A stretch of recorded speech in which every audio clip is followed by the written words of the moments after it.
ఒక వ్యక్తి శూద్రుడు పెళ్లి చేసుకుంటే భార్యను బ్రాహ్మణుడి దగ్గర 3 రాత్రులు పడుకోబెట్టాలా?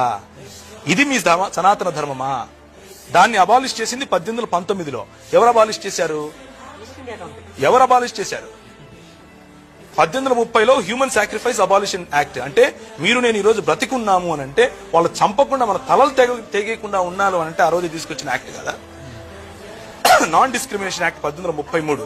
రైట్ టు సిట్, శూద్రులకు కూర్చునే హక్కులు లేవండి, పిరుదులు కోసేవాళ్ళు. ఈ రోజు టీవీల ముందు మీరు నిలబడుకుని మాట్లాడుతున్నారు అంటే కారణం ఏంటి? ఏ యాక్ట్ కారణంగా?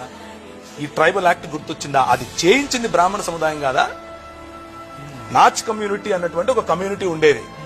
మన బడుగు బలహీన వర్గాలకు, దళిత సహోదరులను వాళ్ళు అర్ధనగ్నంగా లేకపోతే పూర్తి నగ్నంగా దేవాలయాల ఎదుట డాన్సులు చేయించేవారు. ఇంతవరకు మన రెడ్డి గారు చెప్పారు ఒక మాట, అంటే భజన చేసేటటువంటి